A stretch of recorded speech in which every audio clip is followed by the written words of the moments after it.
Sahabat setia Karmel itu, di mana saja Anda berada. Salam jumpa kembali dalam Karmelite Talk. Masih dalam special edition, edisi khusus Pancawindo OCD Indonesia. Kali ini, kalau biasanya saya menemui tamu-tamu yang sangat senior, agak sedikit sepuh, dan juga tanda-tanda kebijaksanaan dari rambut itu mulai nampak. Kali ini agak sedikit kontras. Beliau masih muda, yang ganteng juga. Beliau adalah Pater Agus Oliveira OCD. Halo Pater Agus, selamat bertemu. Terima kasih ya. Sehat Pater? Dan kami Ya. syukur dalam keadaan sehat. Ya. Beliau ini sekarang bertugas di Rumah Doa Santo Yosef Bogenga sebagai, katanya sebagai Pater Direktur. Direktur Rumah Retret. Ya, demikian Pater Agus ya. Okay. Ya, kadang memang kita harus memberi judul untuk tugas-tugas pelayanan kita ya, karena itu. Baik. Pater, kita tidak bicara hal yang serius sekali. Saya selalu sampaikan itu di awal sharing dengan para narasumber supaya apa ini semacam kita sharing biasa, tetapi hanya bedanya direkam. Nah, itu saja bedanya. Baik, Pater. Ada beberapa hal yang nanti mungkin kita diskusikan secara khusus mengenai pelayanan kita di bidang spiritualitas dan dalam hal ini melalui Rumah Retret. Nah, saya beri pertanyaan yang agak kunci dulu. Yang pertama mengenai kira-kira menurut Pater apa yang menjadi visi utama atau cita-cita yang paling mendasar sampai kita melayani secara serius melalui rumah doa, melalui Rumah Retret ini. Ya. Baik ya, terima kasih. Saya diberi ruang atau kesempatan melalui Karmel Talk ini untuk berbagi sedikit lah, terutama mengenai visi. Rumah ini atau Rumah Retret ini, atau Rumah Kalwat ini, untuk OCD sendiri disebut rumah doa. Rumah doa. Ya, rumah doa. Kalau disebut sebagai rumah doa, maka aktivitasnya di rumah ini berhubungan dengan hal-hal yang spiritual, rohani. Nah, kenapa disebut rumah doa juga? Karena kita mau supaya spiritualitas Ordo, Karmel OCD ini tidak hanya dialami oleh orang-orang terpandang khusus seperti kita ini, seorang Karmelit, tapi juga oleh umat beriman ataupun orang-orang di luar dari kalangan kita. Ya. Ini juga harapan yang mau kita bangun terus-menerus melalui pelayanan, pendampingan yang dibuat oleh rumah doa ini. Ya. Memang cita rasa spiritual ketika masuk ke rumah doa ini terasa sekali. Dan juga terwakilkan dari senyum Pater Direktur sendiri. Ya. Baik Pater, ini juga menarik bahwa pelayanan spiritual kita melalui Rumah Retret ini satu menurut saya langkah yang sangat efektif dan brilian, karena itu juga menyentuh aspek utama dari karisma kita, terutama aspek doa. Nah, betul. Tapi ketika kita melihat khususnya misalnya di wilayah Bajawa, karena kebetulan Rumah Retret, rumah doa ini ada di wilayah Keuskupan Agung Ende, tentu Rumah Retret itu bukan hanya kita saja. Ada juga beberapa yang jauh lebih dulu dan namanya yang dikenal seperti Kemah Tabor.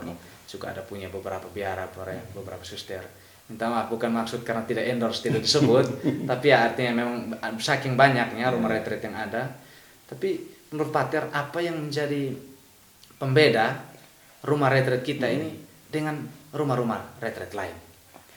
Oke, baik. Ya, terima kasih ya. Sebenarnya secara umum semua rumah retret atau rumah rohani, rumah kalwat itu pada umumnya sama. Ya. Memang untuk kita OCD, ya rumah doa ini ada kekasannya.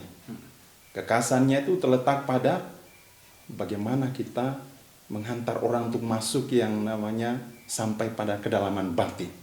Nah, kedalaman batin apa yang mau dicapai? Yaitu persatuan orang dengan Tuhan. Relasi yang sepertinya bagi orang banyak sulit. Nah, melalui jalan ini, melalui cara ini, kita coba menjadi jembatan penghubung antara pribadi-pribadi dengan Tuhan pencipta Allah ini. Dan ruang ini sangat penting dibutuhkan. Karena kita manusia ini kan masih hidup dalam ruang dan waktu. Penting untuk kita menciptakan ruang-ruang tertentu yang membuat kita lebih in dengan Sang Pencipta. Itu yang sedang dibuat oleh rumah doa ini. Dan itu juga yang menjadi pembeda, menjadi ciri khas kita. Tentu saja mungkin dalam metode pendampingan dan segala macam. Sekarang kita masuk usia 40 tahun. Oke. OCD di Indonesia. Dan salah satu rumah doa yang dikelola dengan sangat serius adalah Rumah Doa Santo Yosef Bogeng ini, yang sekarang Pater Agus sebagai direktur atau yang mengkoordinir jalannya rumah retret ini. Menurut Pater, dari semua atau dari beberapa rumah retret yang ada di komisariat kita, artinya OCD yang dikelola oleh OCD, di beberapa tempat juga sebetulnya ada yang masih dalam tahap pembangunan, ada yang masih dibuat rencana, dan ada yang sudah mulai bahkan dengan hanya beberapa unit kamar. Nah, menurut Pater, apakah penting pada saatnya itu kita jadikan rumah retret atau Rumah Doa Santo Yosef ini sebagai pusatnya, lalu kita membangun link-link lainnya, sehingga kita punya rekomendasi lain juga yang tetap dikelola oleh OCD. Baik, memang itu ide untuk membangun link ini memang sudah ada. Bahkan oleh pastor-pastor muda atau senior pun sedang berpikir bersama membangun jaringan bagaimana supaya ada semacam kontinuitas pelayanan tetapi dalam bentuk yang lebih kreatif. Tawaran-tawaran yang bisa membuat orang punya pilihan. Dan itu kita fasilitasi dengan beberapa sarana atau tempat yang sedang dalam proses pembenahan.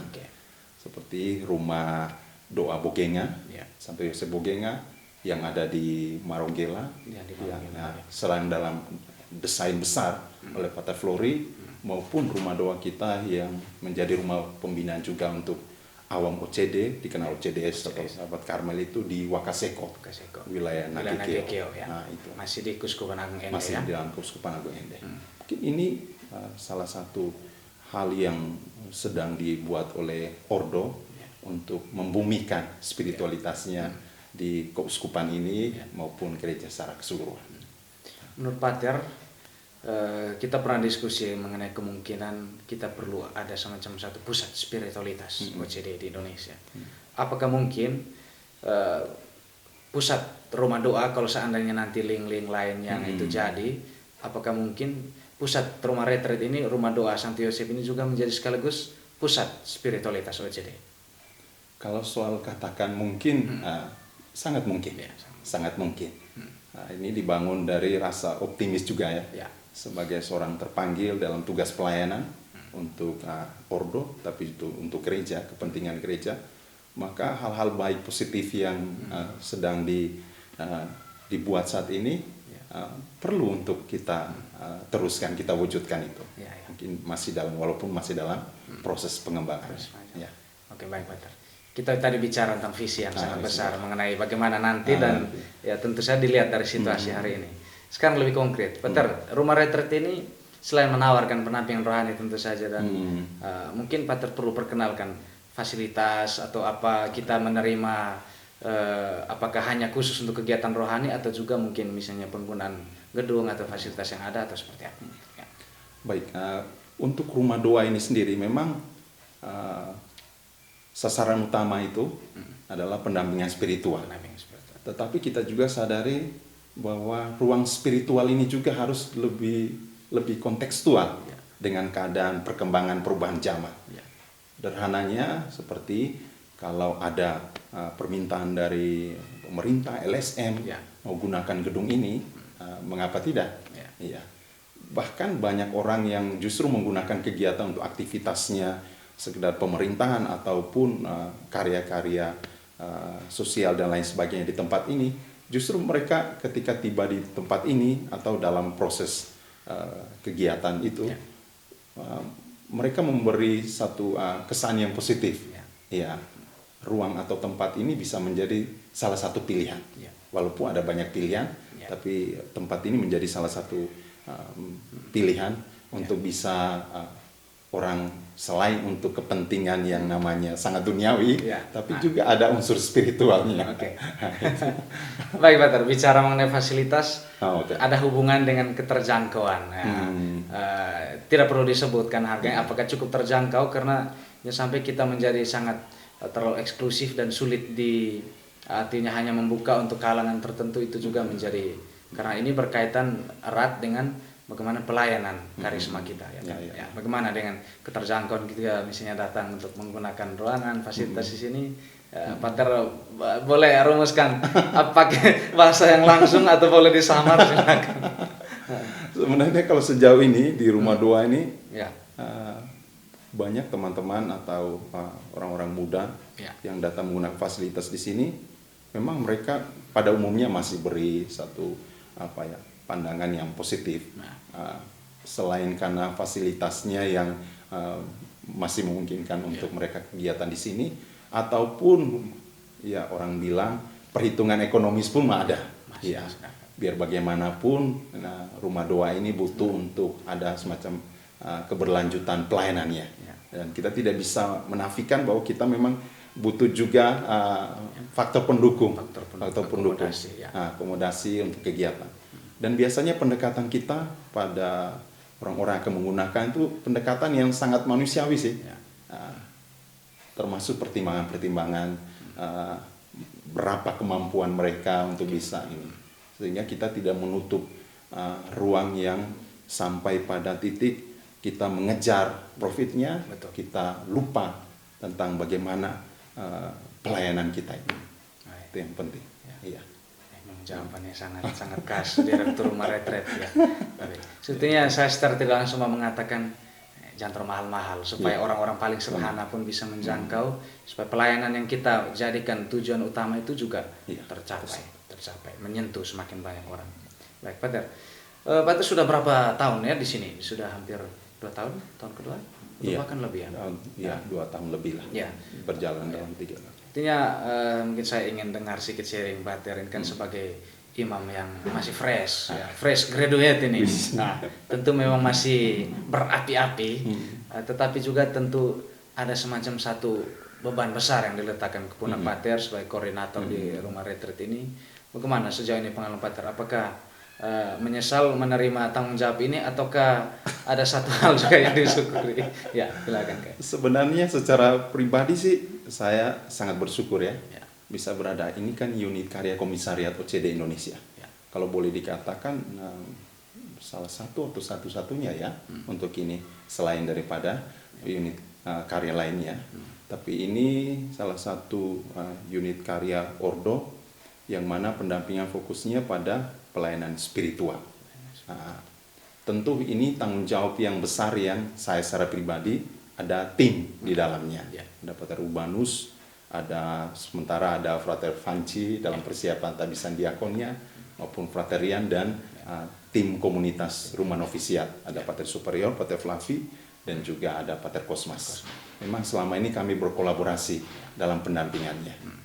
Hanya memang karena kita di sini ada rumah retret, rumah doa, tapi juga karena ada rumah formasi pendampingan, biasanya kita yang tim intinya yang selalu ada pada waktunya untuk itu.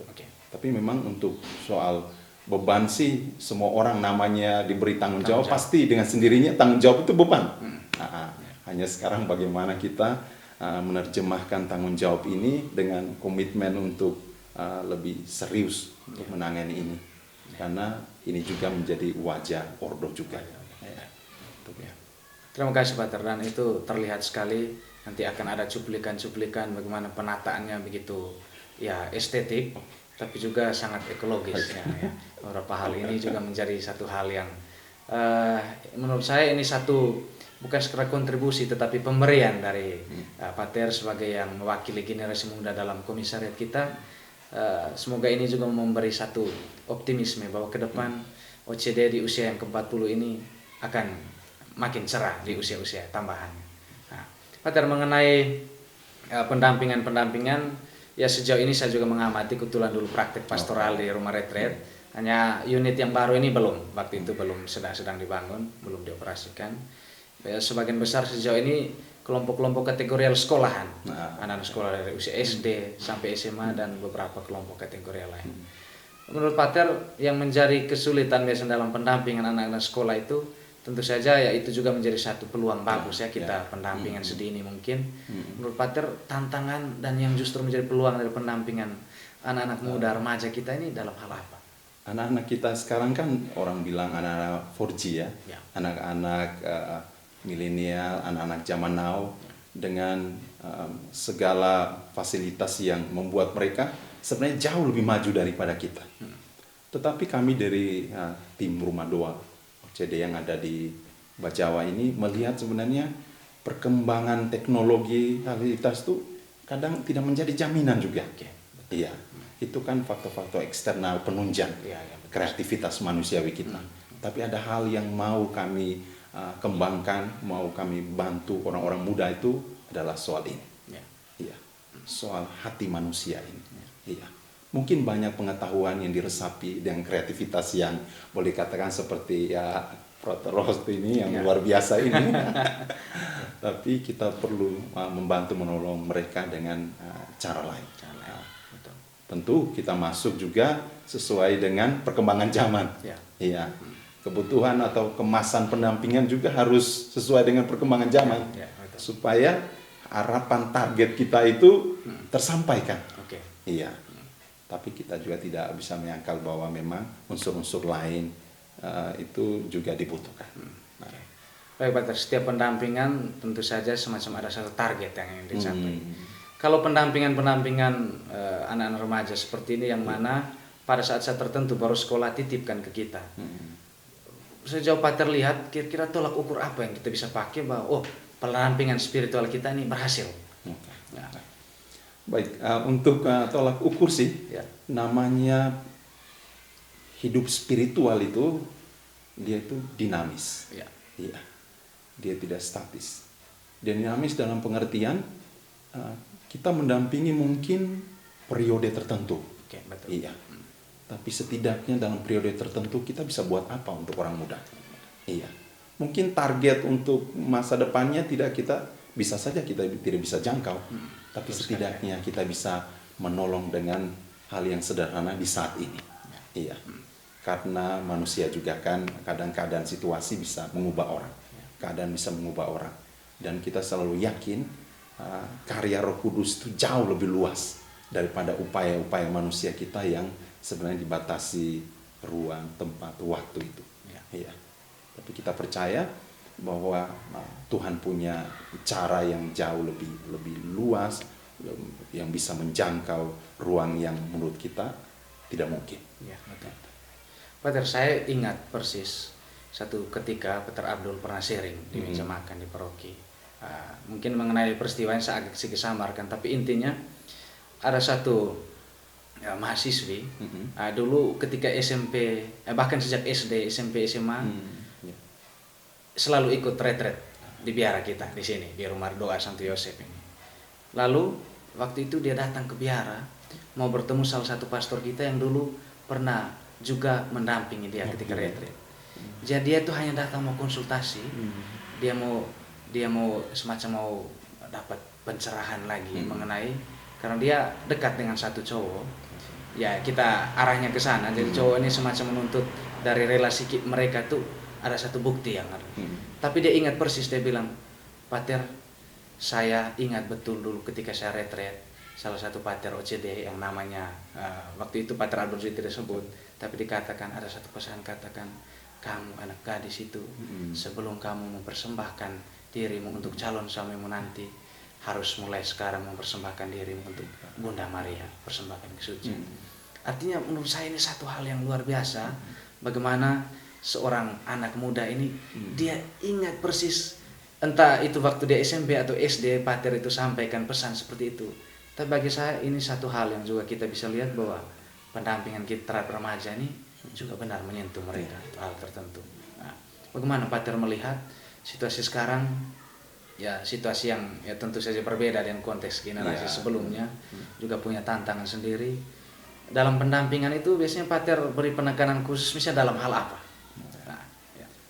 Sebenarnya di dalam pendampingan kami tim ini ada ruang yang kami masuk yang mungkin oleh orang-orang pada umumnya agak sulit untuk dijangkau. Ruang untuk bisa dengar orang punya kedalaman diri itu. Ruang untuk saling dengar yang lahir dari ketulusan, kejujuran. Bukan ruang yang ada dalam kemasan-kemasan instan. Kan kita bisa memimprovisasi sesuatu, tapi kita tidak bisa yang namanya mengkhianati suara hati kita. Kejujuran yang lahir dari sebuah kedalaman membantu.